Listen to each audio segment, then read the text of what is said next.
Maayong buntag mga ka-art. Nianapod ko karon sa amo ang balay naghimo og frame sa Barangay Lisada sa Toril ni mga ka-art o niya dili ni tarpaulin sa kini ka matboard nga gibangagan kini diri ni gikan bago lang nako gibangagan. So kini pangbangagan ni tanan kagawad 1, 2, 3, 4, 5, 6, 7, 8 hangtod sa BRP maning kapitan nga gibangagan ug sa ubos ini mo na treasurer ug secretary. Alam di ay sa kayo kasayuran sa tanan mga ka-art.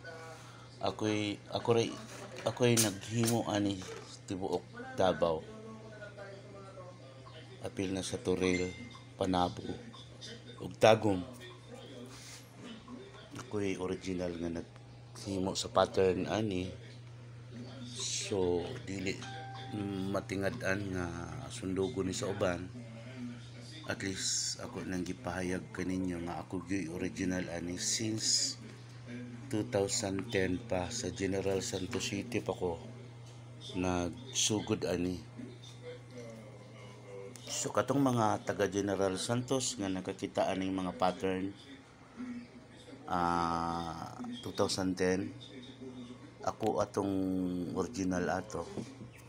So kung naamay nagsundog karon okay lang, maghulat lang mo sa akong demanda kay nakapatent na ni sa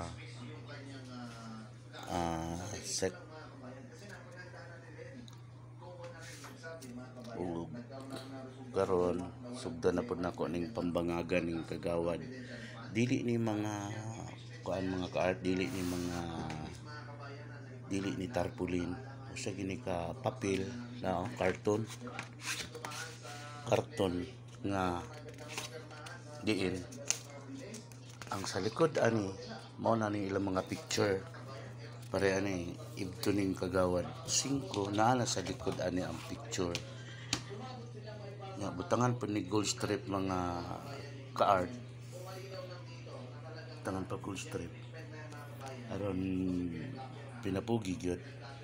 So di ara Barangay Lisada Toril, barangay official. So diin maghimo ni pictorial ugma ngadto sa ilang barangay hall alas 9 sa buntag.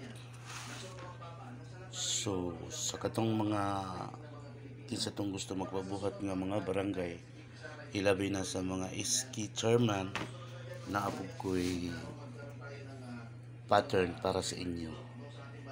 So diri na lang po kutob. Salamat sa inyong pagsubaybay. Thank you very much. Kini si Ding Art, Davao City. Thank you.